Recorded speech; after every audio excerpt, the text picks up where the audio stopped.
कहानी है सच्चा हमसफर। रोज की तरह किशन अपने दोस्तों के साथ स्कूल पहुंचा ही था कि उसकी दोस्त रेशमा दौड़ती हुई उसके पास आई और उसका हाथ खींचते हुए बोली, कुछ जरूरी बात करनी है अभी, चल मेरे साथ। रेशमा के ऐसे बर्ताव से वह थोड़ा सकपका गया। उसके दोस्त उसको आंखों ही आंखों में कुछ कह रहे थे और मुस्कुरा रहे थे। किशन ने मना करना चाहा पर वह किशन को लगभग घसीटते हुई कैंटीन की तरफ ले गई। रेशमा के बर्ताव और दोस्तों की कुटिल मुस्कान से किशन रेशमा से खफा हो गया। फिर भी खुद को संभालते हुए बोला, दिमाग तो ठीक है, ऐसा क्या तूफान आ गया कि तुम्हें कुछ समझ नहीं आता। वह बोला, तुम अपनी सहेलियों के साथ ही रहा करो, यह मेरे कमीने दोस्त मजाक उड़ाएंगे हमारा, और कुछ ऐसा वैसा बोलेंगे तो मुझसे सुना ना जाएगा। रेशमा ने किशन की बात को अनसुना करते हुए कहा, किशन, अम्मी ने मेरा निकाह तय कर दिया है अगले जुम्मे को। किशन चौंका और फिर बोला, तेरी पढ़ाई।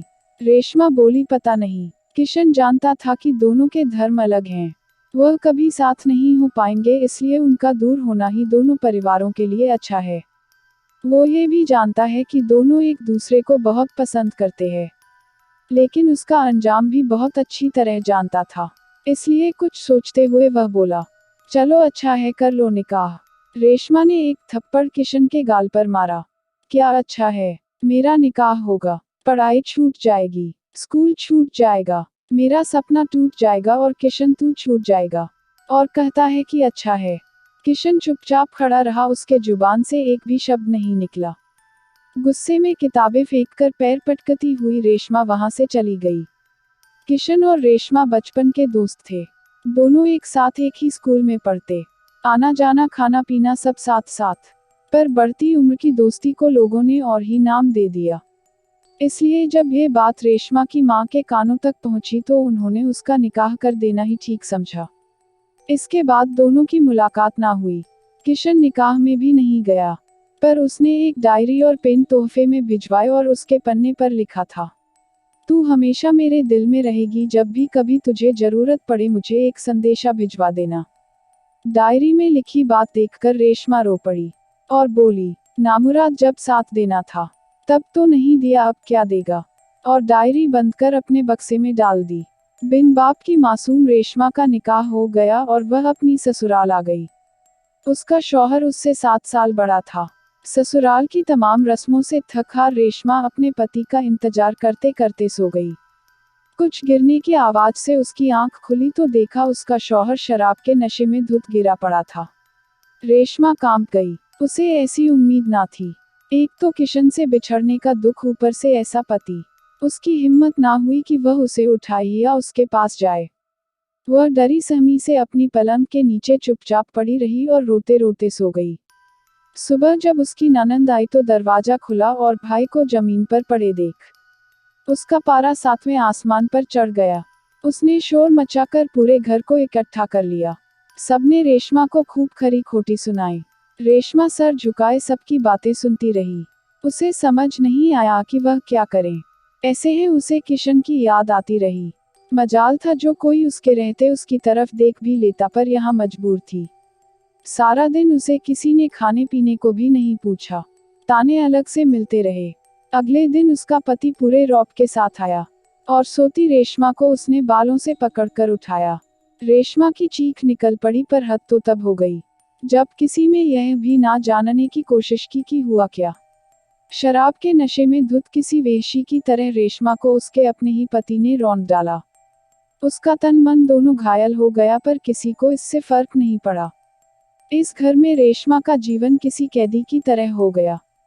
पूरे 1 सप्ताह बाद रेशमा के चाचा उसे लेने आए। उसे लगा अब वह यहाँ से आजाद हो जाएगी। उसने सोचा घर जाकर अम्मी को सब कुछ बताएगी और यहाँ कभी नहीं आएगी। पर उसके अरमानों पर पानी फिर गया। सास और पति ने उसे सख्त हिदायत के साथ कुछ ना बोलने और चुपचाप कल वापस आ जाने की धमकी दे डाली। वह किसी तरह घर आई तो माँ के गले लगते फूट फूट कर रोने लगी और बोली, अम्मी वह नरक है और मेरा शौहर नर पिशाच से कम नहीं। अब नहीं जाऊंगी कभी। अम्मी ने तुरंत उसे खुद से अलग करते हुए कहा, दिमाग तो नहीं फिर गया तेरा? क्यों ना जाएगी, क्या हो गया? उसने कहा, माँ मेरे शौहर शराब पीते हैं, मुझे मारते हैं। रेशमा की माँ बोली, बेटा कौन सा ऐसा शौहर है जो अपनी बीवी पर अपना अधिकार नहीं जमाता? और नशे में कभी कभार हाथ उठ भी गए हैं तो क्या हो गया? कोई घर थोड़ी ही छोड़ देता है। तेरी 2 और बहनें हैं, उनका क्या होगा? रेशमा सुनकर अवाक हो गई। उसके आंसू सूख गए, उसे अपनी अम्मी से ऐसी उम्मीद नहीं थी। अब उसकी आखिरी उम्मीद किशन था। वह कहीं भी दिख नहीं रहा था। उसने अपनी छोटी बहन से पूछा तो पता लगा वह अपने मामा के घर गया है। ना जाने कब आएगा। उसकी आखिरी उम्मीद भी उसके दामन से छूटती हुई लगी। अगले दिन सुबह ही उसका शौहर उसे लेने आ गया। ना चाहते हुए भी उसे जाना पड़ा। उसने उसी जिंदगी को अपनी नियति मान लिया। घर पहुंचते ही फिर वही बातें, वही ताने। दिन भर जानवरों की तरह काम करना, और रात में बिस्तर पर पति के आगे किसी गोश्त की भांति वह खुद को परोस देती। एक रात वह अपने कमरे में अकेली सोई थी कि अपने बदन पर हुई हरकत से उसकी आंख खुल गई। वह कुछ बोल पाती उससे पहले उसका मुंह बंद कर दिया गया। उसकी आंखें फटी रह गई। सामने उसका चचेरा देवर था।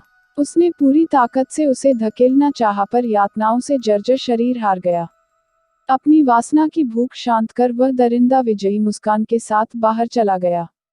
रेशमा अपनी बिखरी आबरू को समेटते समेटते निढाल हो गई। अब यह सिलसिला बदस्तूर हो गया। रेशमा कुछ कहती तो उसे जानवरों की तरह पीटा जाता। खाना नहीं मिलता। उसे समझ आ गया था कि जो कुछ भी हुआ उसके पति की जानकारी और रजामंदी से हो रहा था। उसे ऐसा कोई रास्ता नहीं मिल रहा था कि वह अपनी हालत किसी को बता सके। बाहर वालों से उसे मिलने भी नहीं दिया जाता। आज सुबह से उसका सर चकरा रहा था। उल्टियां हो रही थी। सास को समझते देर ना लगी। उसने झट अपनी चापलूस दाई को बुलवा लिया। उसने बता दिया कि बहू के पैर भारी है। इतनी सी उम्र में रेशमा ने क्या क्या दिन नहीं देखे, पर वह सब सहती रही और एक नाम मन ही मन रटती रहती, किशन, किशन, किशन। एक दिन ऐसे ही वह उसकी यादों में खोई बैठी थी। उसे याद आया, एक बार उसने किशन से उसके नाम के बारे में पूछा तो किशन ने उसे बताया कि वह उसके भगवान का नाम है। जो भी उन्हें दिल से पुकारता है उसकी मदद जरूर करते हैं। रेशमा ने भी किशन को अपना भगवान मान लिया और उसे याद करती रही, इस उम्मीद में कि एक दिन किशन जरूर आएगा और उसे इस नर्क से बचाएगा।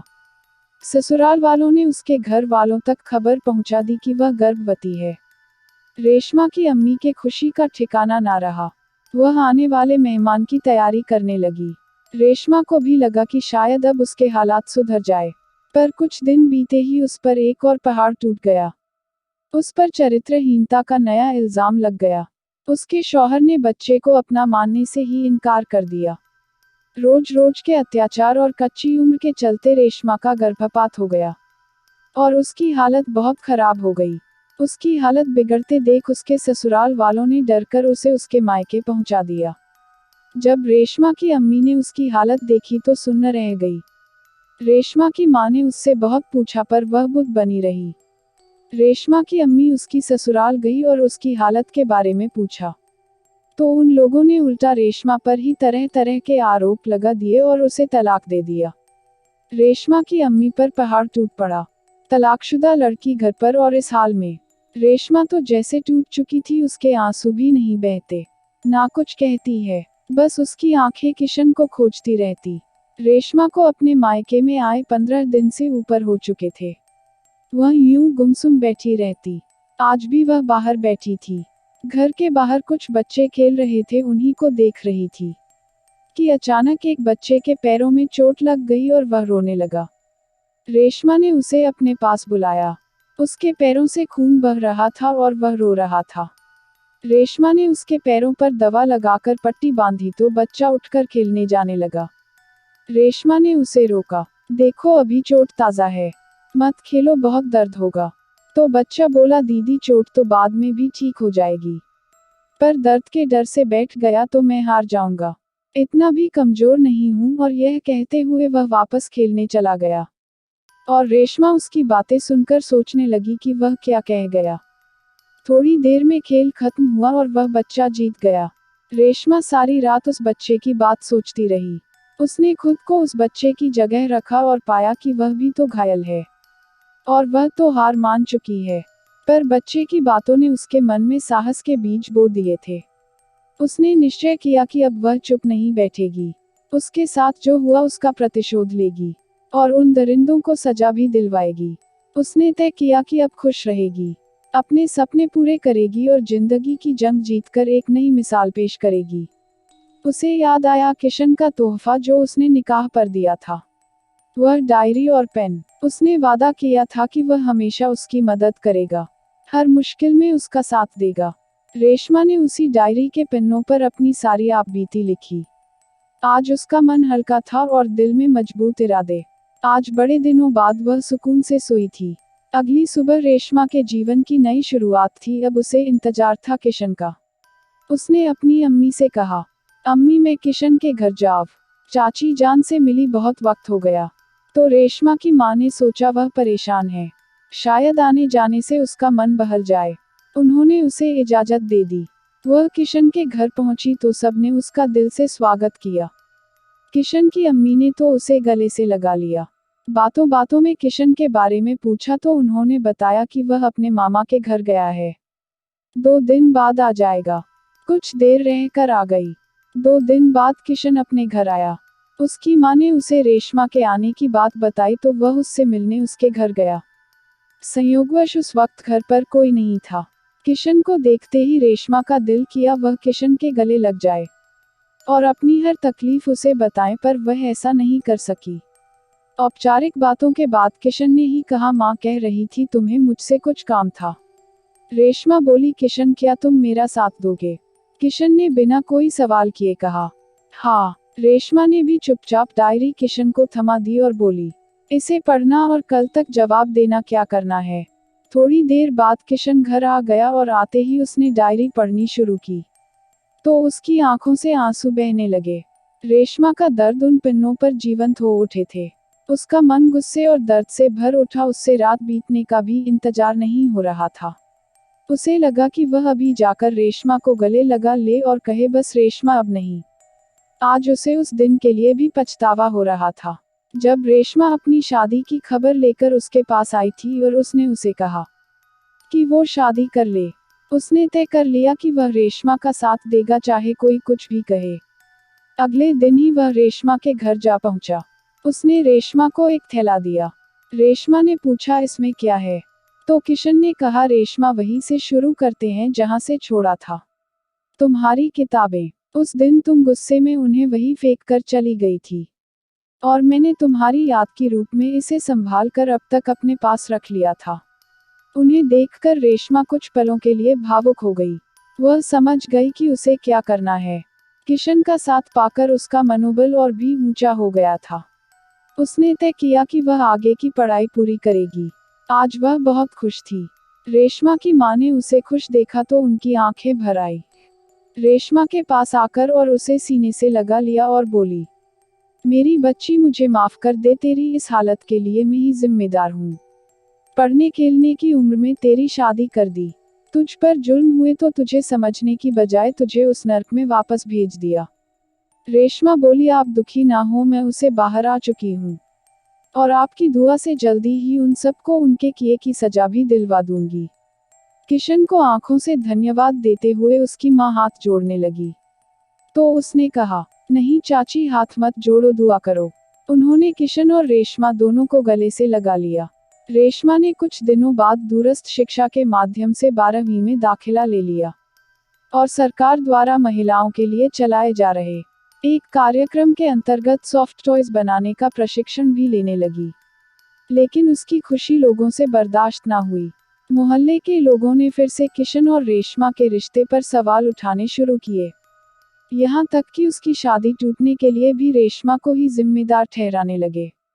एक दिन जब रेशमा किशन के साथ घर लौट रही थी तो घर के पास कुछ औरतों ने उसे देखते ही उसे अपशब्द कहना शुरू कर दिया। वो गुस्से से आग बबूला हो गई। किशन ने कहा, चलो रेशमा, इन सब पर ध्यान मत दो। तो रेशमा बोली, नहीं किशन, आज चुप रहूंगी तो यह कल फिर बोलेंगे और फिर मैं क्यों सुनूं? गलत मेरे साथ हुआ है और इल्जाम भी मुझ पर ही। उनमें से एक औरत बोली, अरे देखो तो कैसे बोल रही है। रेशमा चिल्ला उठी, हाँ बोलूंगी और क्यों ना बोलूं। आज आप सबको मेरा बोलना दिख रहा है, पर तब कहाँ थी आप सब जब मेरे साथ जानवरों की तरह व्यवहार हो रहा था। बिना वजह मुझे तलाक दे दिया। तब कोई क्यों नहीं गया उनसे पूछने। और आज जब मैं जरा संभलने लगी तो आ गई संस्कारों की दुहाई लेकर। अगर बोलना ही है तो जाओ उन लोगों को बोलो जो मेरे मुजरिम है। और नहीं जा सकती तो जाकर अपने घरों में चुपचाप बैठ जाओ। पर मेरा रास्ता रोकने या मुझ पर उंगली उठाने की कोशिश की तो मुझसे बुरा कोई नहीं होगा। और यह कहते हुए उसने किशन का हाथ पकड़ा और दुगने आत्मविश्वास के साथ आगे बढ़ गई। अपनी मेहनत, आत्मविश्वास और किशन के सहयोग से रेशमा ने सॉफ्टवेयर बनाने का काम सीखकर उसे घर पर बनाना शुरू भी कर दिया। और पढ़ाई भी साथ साथ करती रही। उसके बनाए खिलौने बहुत पसंद किए जाने लगे, जिससे उसे छोटे छोटे ऑर्डर भी मिलने लगे। जल्दी ही उसका काम बहुत बढ़ गया। अब उसे बड़ी जगह और मटेरियल की जरूरत पड़ने लगी और कारीगर की भी।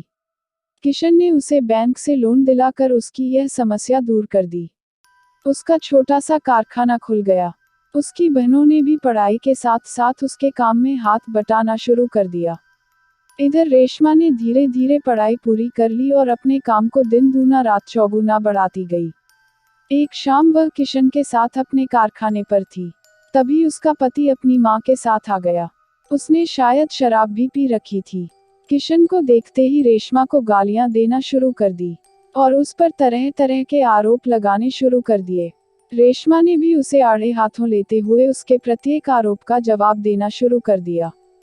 रेशमा का यूं हिम्मत और बेबाकी से जवाब देना उसके शौहर को गवारा ना हुआ।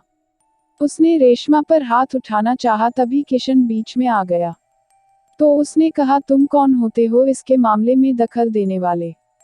किशन ने कहा, तुम किस हक से यहाँ आए हो? तुम्हारा तलाक हो चुका है पर मेरा तो निकाह होने वाला है। अब चुपचाप चले जाओ वरना पुलिस बुला लूंगा। लेकिन तब तक पुलिस आ ही गई क्योंकि रेशमा ने इस बीच पुलिस को फोन कर दिया था।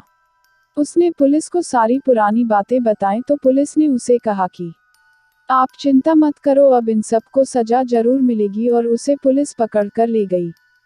पुलिस के जाते ही रेशमा ने किशन से कहा, तुम क्या कह रहे थे हमारा निकाह होने वाला है? कब, कहाँ और किससे पूछकर? किशन ने रेशमा का हाथ अपने हाथों में लिया और कहा, तुम्हारे पहले 2 सवालों का जवाब तुम पर छोड़ा। जगह और वक्त तुम्हारे हिसाब से। तीसरा सवाल अभी पूछ लेता हूँ। वह घुटनों के बल बैठकर रेशमा से बोला, रेशमा क्या तुम मुझे अपना हमसफर कबूल करोगी? रेशमा की आंख भर आई पर होठ मुस्कुरा उठे। उसने आंखें नीची कर कहा, कबूल है। किशन के घर वालों को रेशमा पहले से ही पसंद थी और अब रेशमा की अम्मी किशन को जान चुकी थी, और यह भी कि रिश्ते दिल से बनते हैं, जाति या धर्म से नहीं। जल्दी ही दोनों की शादी हो गई, वो भी दोनों के रिवाजों से।